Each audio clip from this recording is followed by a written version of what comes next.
करना है, उसको समझना है। ज्ञान का मतलब ही समझ है। बाबा कहते हैं कई ऐसे हैं जो एक कान से सुन के दूसरे से निकाल देते हैं, न कुछ धारण करते हैं न दूसरों को कराते हैं। ऐसे गूंगे बहरे भी बहुत है। बाबा कह रहे हैं ऐसे भी बाबा के बच्चे हैं, तो इसके लिए बाबा कहते हैं ऐसे गूंगे बहरे भी बहुत है। बाप कहते हैं hear no evil, see no evil, talk no evil. वह तो बंदर का चित्र दिखाते हैं ना, बंदर का चित्र। बाबा कहते हैं वहां तो बंदर का चित्र दिखाते, परंतु है मनुष्य के लिए कहा जाता है। मनुष्य समय बंदर से भी बदतर हो गया है। बंदर में बहुत विकार होते हैं, चंचलता होती है, इसलिए बाबा कहते हैं इस समय मनुष्य भी जैसे बंदर से भी बदतर है।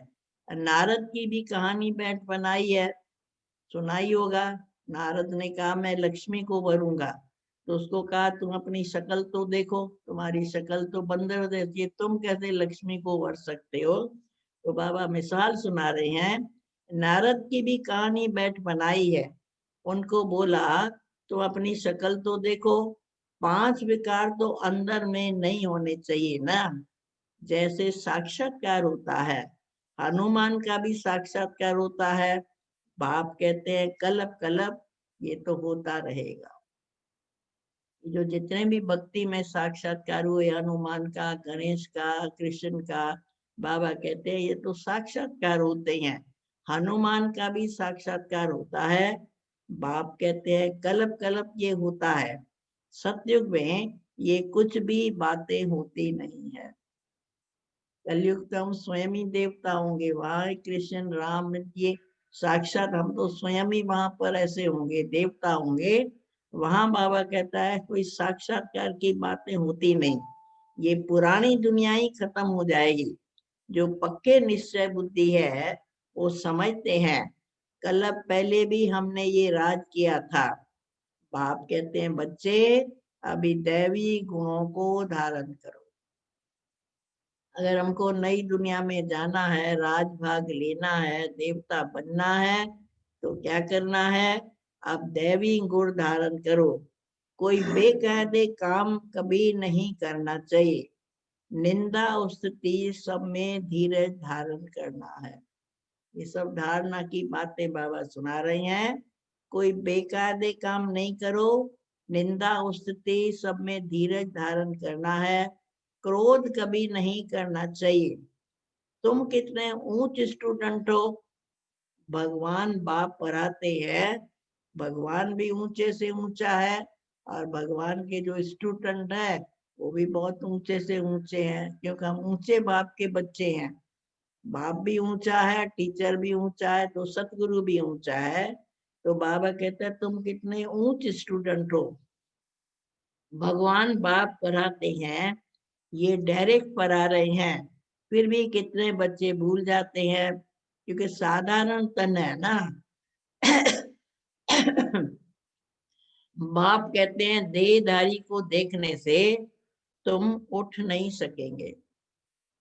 बाबा कहते हैं देहधारी को नहीं देखो, आत्मा को देखो। ऐसे ही जब ब्रह्मा बाबा को देखते हो तो ये क्या समझो उसमें कौन पढ़ाते हैं, शिव बाबा पढ़ाते हैं। ब्रह्मा की तरफ नहीं देखो, ब्रह्मा तो भक्ति शरीरधारी है, साधारण है। बाबा कहते हैं, बाप कहते हैं देहधारी को देखने से तुम इतना उठ नहीं सकेंगे। आत्मा को देखो। आत्मा यहाँ भृकुटी के बीच में रहती है। आत्मा सुन के कान हिलाती रहती है, ऐसे ऐसे सिर हिलाते हैं, समझते हैं ना, तो ऐसे ऐसे करते हैं। बाबा कहते हैं आत्मा सुन के कान हिलाती है। हमेशा आत्मा से बात करो। तुम आत्मा शरीर रूपी तख्त पर बैठी हो ना। तुम तमो प्रधान थे, अब तुम सतो प्रधान बनो। हम असल में सतो प्रधान थे, अब तमो प्रधान बने, अब फिर तमो प्रधान से अब फिर से हमको सतो प्रधान बनना है। तो बाबा कहते हैं तुम तमो प्रधान हो गए, अब तुमको सतो प्रधान बनना है। अपने को आत्मा समझ के बाप को याद करने से देह का भान टूट जाएगा। आधा कल्प का देह अभिमान रहा हुआ है ना, तो इस समय सब है देह अभिमानी। 63 जन्म देह अभिमान में रहे तो आदत पक्की हो गई है। इसीलिए बाबा कहता है इस समय सब देह अभिमानी है। अब बाप कहते हैं बच्चे देही अभिमानी बनो। आत्मा ही सब कुछ धारण करती है, खाती पीती सब कुछ आत्मा ही करती है। शरीर तो बाबा कहता है आत्मा शरीर में प्रवेश है, परंतु खाती पीती कौन है? शरीर के द्वारा खाती आत्मा है ना। ये मीठा है, ये खट्टा है, ये अच्छा है, ये बुरा है, ये अनुभव कौन करती है? आत्मा करती है ना। आत्मा ही सब कुछ धारण करती है, खाती पीती सब कुछ आत्मा करती है। बाप तो अभोक्ता है, कहा जाता है ना, वह निराकार है। ये शरीरधारी सब कुछ करते हैं, वो खाता पीता कुछ भी नहीं, अभोक्ता है। तो इसकी फिर वो लोग काफी बैठ के करते हैं। बाबा अभोक्ता है, निराकार है, बाबा कुछ नहीं खाता पीता है। तो दिखाते हैं कि एक बार एक साधु ने भी कहा था कि मैं कुछ खाता पीता नहीं हूँ। तो बाबा कहता है लोग फिर कॉपी करते हैं। इसकी कॉपी करते हैं, परमात्मा के लिए जो कहा गया वो अपने ऊपर ले लेते हैं। इसकी वो लोग फिर कॉपी बैठ करते हैं, कितना मनुष्यों को ठगते हैं। तुम्हारी बुद्धि में अभी सारा ज्ञान है ना, कलप पहले जिन्होंने समझा था वही समझेंगे। बाप कहते हैं मैं ही कलप कलप आके तुमको पढ़ाता हूँ और साक्षी होकर के देखता हूँ। बाबा पढ़ाता भी है और हम सब बच्चों को साक्षी होके देखता है कि कैसा कैसा हम पुरुषार्थ करते हैं। बाबा कहते हैं मैं कलप कलप आके तुमको पढ़ाता भी हूँ और साक्षी होके देखता हूँ। नंबरवार पुरुषार्थ अनुसार जो पढ़ा था वही पढ़ेंगे। टाइम तो लगता है ना। कहते हैं कलयुग अभी 40,000 वर्ष पड़े हैं। लोगों ने तो कलयुग की आयु इतनी लंबी कर दी। तो बाबा कहते हैं कलयुग की आयु अभी 40,000 वर्ष और है, जो घोर अंधियारे में हो गए। इसको अज्ञान अंधियारा कहा जाता है। जब इसका टाइम बहुत बढ़ा दिया तो लोग कहते हैं कर लेंगे फिर कर लेंगे, तो अज्ञान का अंधकार में आ जाता है। तो बाबा कहता है इसको अज्ञान अंधियारा कहा जाता है। भक्ति मार्ग और ज्ञान मार्ग में रात दिन का फर्क है। ये भी समझने की बातें हैं। बच्चे बड़ी खुशी में डूबे हुए रहने चाहिए। सब कुछ है, कोई तमन्ना नहीं। हम बच्चों को बाबा कहते हैं तुमको बहुत खुशी में डूबे रहना चाहिए। सब कुछ है, कोई तमन्ना नहीं। जानते हैं कल पहले मिसल हमारी सब कामनाएं पूर्ण होती है। इसलिए जैसे पेट हमारा भरा रहता है, बाबा हमारी सब मनोकामनाएं पूर्ण करता है, हमको सारे खजाने देता है, तृप्त करता है। तो जैसे कोई खाना खा के कहता है मेरा पेट भर गया, तो ऐसे ही बाबा भी कहते हैं तुम्हारी सब कामनाएं बाबा पूर्ण करते हैं, इसलिए पेट तुम्हारा भरा रहता है। जिनको ज्ञान नहीं उनका थोड़ा भी पेट भरा हुआ नहीं रहेगा। कहा जाता है खुशी जैसी खुराक नहीं। कहते हैं ना खुशी जैसी खुराक नहीं। जन्म जन्मांतर की राजाई मिलती है, दास दासी बनने वालों को इतनी खुशी नहीं रहेगी। पूरा महावीर बनना चाहिए, माया उसको हिला नहीं सकती है। बाबा कहते हैं महावीर बनना चाहिए। महावीर किसको कहते हैं? हनुमान को। तो बाबा कहते हैं इसलिए तुम बच्चों को भी महावीर बनना चाहिए, माया तुमको कभी हिला न सके। बाप कहते हैं आंखों की बड़ी संभाल रखनी है, क्रिमिनल दृष्टि कभी न जाए। स्त्री को देखने से चलायमान हो जाते हैं। अरे तुम तो भाई बहन कुमार कुमारी हो ना, फिर कर्म इंद्रियां चंचल तुम्हारी क्यों होती है? इसलिए बाबा आंखों के लिए हमेशा कहता है आंखें बड़ा धोखा देती है, क्रिमिनल दृष्टि हो जाती है। तो बाबा कहते हैं अरे तुम तो भाई बहन कुमार कुमारी हो, फिर कर्म इंद्रियां चंचलता क्यों करती है? बड़े बड़े लखपति करोड़पति को भी माया खलास कर देती है। ऐसे नहीं कि पैसा किसी के पास है उसके पास माया नहीं आती है, हर एक के पास आती है, चाहे वो लखपति हो चाहे करोड़पति हो, उनको भी माया खलास कर देती है।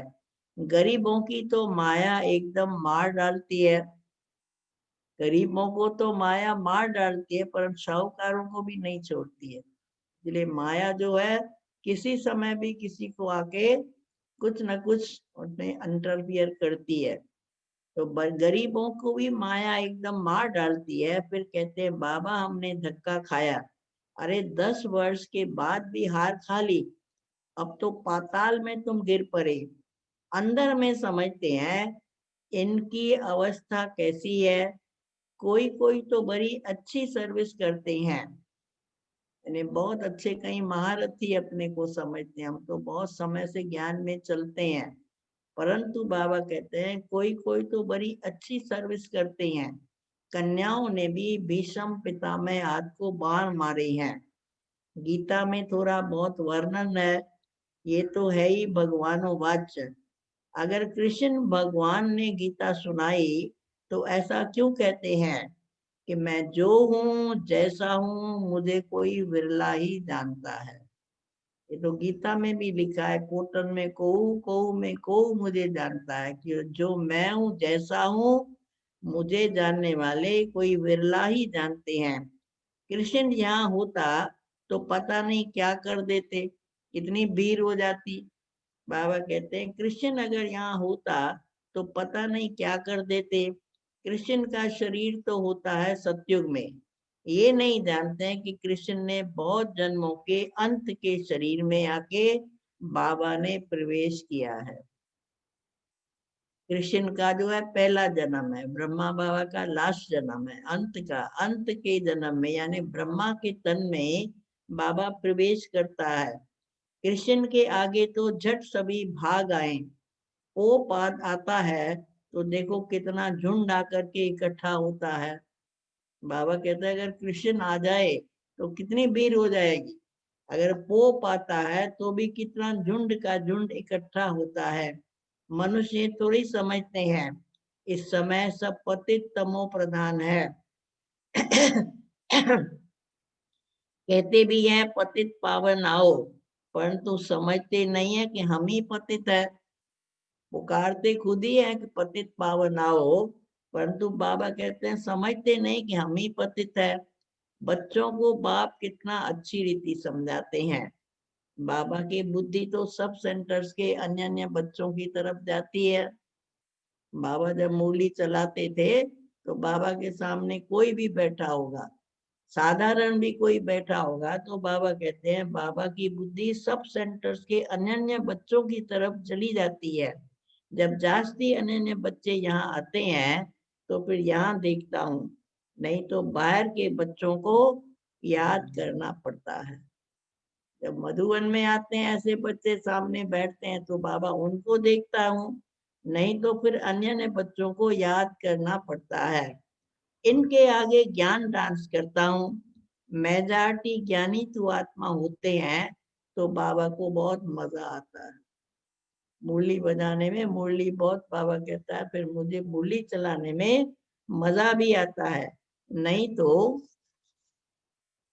बच्चियों पर कितना समाचार अत्याचार होते रहते हैं, कलप कलप सहन करना पड़ता है। ज्ञान में आने से फिर भक्ति भी छूट जाती है। घर में समझो मंदिर है, स्त्री पुरुष दोनों भक्ति करते हैं, स्त्री को ज्ञान की चटक लग जाती तो भक्ति छोड़ देती है। जैसे होता है ना युगल रूप में कोई आते हैं, अब समझो स्त्री ने ज्ञान सुना, उसको अच्छा लगा ज्ञान, और जो पुरुष है उसको नहीं अच्छा लगा तो उसको उसका असर नहीं होता। वही बाबा बात सुनाते हैं कि घर में समझो मंदिर है, स्त्री पुरुष दोनों भक्ति करते हैं, स्त्री को ज्ञान की चटक लग जाती और भक्ति छोड़ देती है तो कितना हंगामा हो जाता है। विकार में भी न जाए, शास्त्रार्थ भी न पढ़े तो जरूर झगड़ा घर में होगा। झगड़े का कारण और कुछ नहीं है, क्योंकि पवित्रता की धारणा नहीं होती और जब ज्ञान में चलती है तो भक्ति नहीं करती है। तो बाबा कहते हैं घर में फिर झगड़ा होता है, इसमें विघ्न बहुत पड़ते हैं, और सत्संग में जाने के लिए कोई रोकता नहीं है। यहाँ है पवित्रता की बात।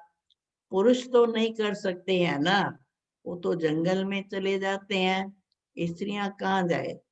देखो जो सन्यासी पहले होते थे तो सभी पुरुष होते थे, आजकल तो स्त्रियां भी सन्यास करती है। बाबा कहते हैं पुरुष तो जंगल में चले जाते हैं, स्त्रियां कहाँ जाए।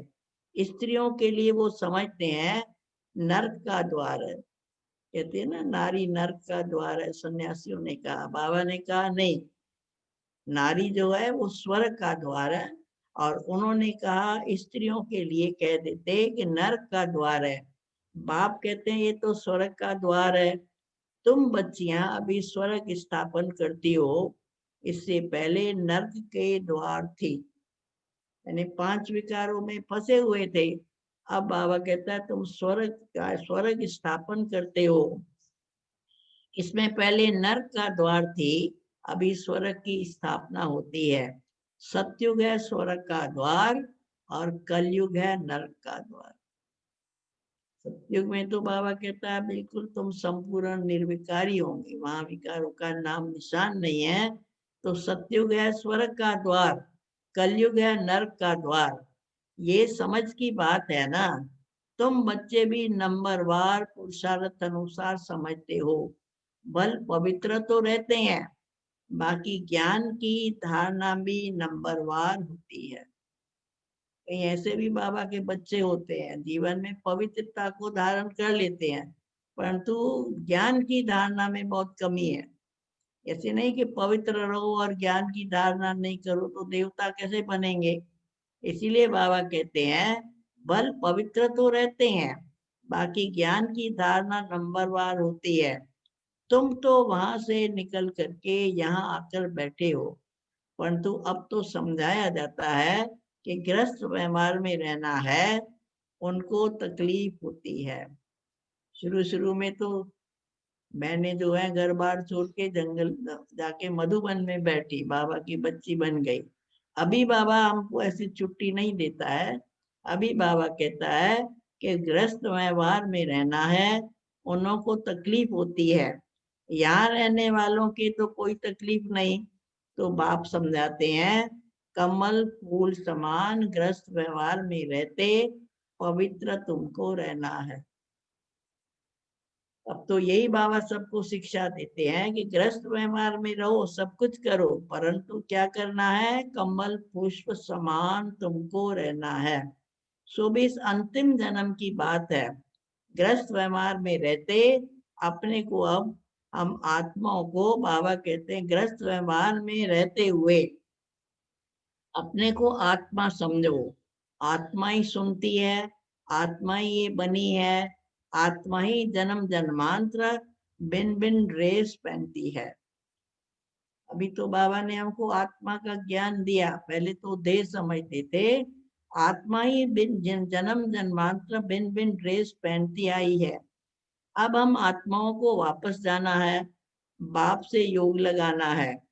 मूल बात तो ये है ना, बाप कहते हैं मैं आत्माओं से बात करता हूँ, इसलिए हम आत्माओं से बाबा बात करता है, शरीरों से नहीं, क्योंकि आत्माओं का पिता, आत्माओं को ज्ञान सुनाते हैं बाबा। बाप कहते हैं मैं आत्माओं से बात करता हूँ। आत्मा भ्रिकुटी के बीच रहती है, इन आर्गन्स के द्वारा सुनती है। आत्मा इनमें नहीं होती तो शरीर मुर्दा बन जाता। बाप कितना वंडरफुल ज्ञान आके देते हैं। परमात्मा के बगैर तो ये कोई भी बातें समझा नहीं सकते हैं। सन्यासी या कोई आत्मा को थोड़ी देखते हैं, वो तो आत्मा को परमात्मा समझ लेते हैं। वो आत्मा को थोड़ी देते हैं जैसे बाबा हमको कहते हैं समझाते हैं। वो तो आत्मा ही परमात्मा, आत्मा को ही परमात्मा समझते हैं। दूसरा फिर कहते हैं आत्मा में लेप छेप नहीं लगता है। शरीर को ही बाबा कहते हैं धोने के लिए गंगा स्नान करने जाते हैं, इसलिए तो हरिद्वार जाते हैं, गंगा स्नान करते हैं। तो बाबा कहते हैं पाप शरीर को थोड़े लगते हैं, आत्मा की धुलाई करनी है, आत्मा को पवित्र बनाना है ना। लेकिन वो लोग क्या समझते हैं, शरीर को धोने गंगा में जाते हैं, ये नहीं समझते कि आत्मा पतित बनती है, आत्मा ही सब कुछ करती है। बाप समझाते रहते हैं, ये मत समझो कि मैं फलाना हूँ, मैं फलानी हूँ, नहीं, हम सब आत्माएं हैं।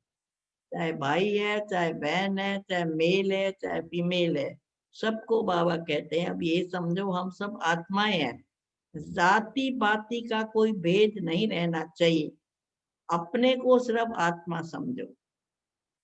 कोई भी धर्म भेद नहीं होना चाहिए, जाति भेद नहीं होना चाहिए, क्योंकि सब परमात्मा के बच्चे आत्माएं हैं। जात पात का कोई भेद नहीं रहना चाहिए, अपने को आत्मा समझो। गवर्नमेंट कोई धर्म को नहीं मानती है, ये सब धर्म तो देह के है ना, परंतु सब आत्माओं का बाप तो एक ही है। तो देखना भी आत्मा को है, सभी आत्माओं का स्वधर्म तो है ही शांत। धर्म भी हम सबका एक है, बाप भी हम सबका एक है, घर भी हमारा सबका एक है। इसलिए बाबा कहते हैं अपने आप को आत्मा समझो और सभी आत्माओं का स्वधर्म है ही शांत। अच्छा मीठे मीठे सिकिल हृदय बच्चों प्रेत माता पिता बाप दादा का याद प्यार गुड मॉर्निंग। रूहानी बाप की रूहानी बच्चों को दे। नमस्ते। हम रूहानी रूहानी बच्चों बच्चों को, की रूहानी बाप दादा को बाप नमस्ते, गुड याद मॉर्निंग। प्यार गुड मॉर्निंग Namaste. रूहानी Namaste. रूहानी Thank बाप you, Baba. Namaste. Thank you, Baba. धारणा के लिए मुख्य सार है ये। जो बात काम की नहीं है उसे एक कान से सुन के दूसरे से निकाल देना चाहिए। ज्ञान की बातों की बाबा नहीं, बाबा कहते हैं जो काम की बात नहीं, व्यर्थ बात है, जो बात काम की नहीं हो उसे एक कान से सुन के दूसरे से निकाल देनी है। Hear no evil, see no evil, talk no evil. बाप जो शिक्षाएं देता है उसको धारण करना चाहिए। बाकी जो बातें बेकार की बातें हैं, व्यर्थ बातें हैं, उनको निकाल देना चाहिए। दूसरी बात, कोई रखनी है, आंखों की बड़ी संभाल रखनी चाहिए। क्रिमिनल दृष्टि कभी ना जाए, कोई भी कर्म इंद्रियां चलायमान न हो, और खुशी से सदा भरपूर बच्चों को रहना चाहिए। आंखों की विशेष बाबा कई बार आंखों की बात सुना, आंखें बहुत धोखा देती है, उसकी बड़ी संभाल रखनी चाहिए। क्रिमिनल दृष्टि न जाए, कोई भी कर्म इंद्री चलायमान न हो, तो खुशी से सदा भरपूर रहना चाहिए। वरदान, अटेंशन रूपी गिरद द्वारा आत्मिक स्वरूप के सितारे की चमक को बढ़ाने वाले आकर्षण मूर्त भाव। अटेंशन रूपी गिरद के द्वारा आत्मिक स्वरूप के सितारे की चमक को बढ़ाने वाले आकर्षण मूर्त भाव। जब बाप द्वारा नॉलेज के द्वारा आत्मिक स्वरूप का सितारा चमक गया तो बुझ नहीं सकता है। बाबा ने ज्ञान दिया, नॉलेज दिया, तो आत्मिक स्वरूप का सितारा चमक गया तो बुझ नहीं सकता। लेकिन चमक की परसेंटेज कम और ज्यादा हो सकती है। ये सितारा सदा चमकता हुआ सबको आकर्षित कर लेगा। जब रोज वो सदा हमारा आत्मा रूपी दीपक कहो, सितारा कहो, कुछ भी कहो, बाबा कहता है वो सदा चमकता तब रहेगा। उसके लिए बाबा कहते हैं रोज अमृत वेले अटेंशन रूपी घृत डालते रहेंगे। जैसे दीपक में घृत डालते हैं तो वो एक रस जलता रहता है। तो बाबा हमको रोज ज्ञान का घृत देता है। रोज बाबा कहता है मुरली सुनते रहो, सुनते रहो, तो हमारा सदा दीपक जगता रहेगा, रोशनी देता रहेगा। जैसे दीपक में घृत डालने हैं तो वे एक रस जलता है, ऐसे संपूर्ण अटेंशन देना अर्थात बाप के सर्व गुण व शक्तियों को स्वयं में धारण करना। इसी अटेंशन से आकर्षण मूर्त बन जाएंगे। अच्छा स्लोगन है, बेहद की वैराग्य वृत्ति द्वारा साधना के बीज को प्रत्यक्ष करो। बेहद की वैराग्य वृत्ति द्वारा साधना के बीज को प्रत्यक्ष करो।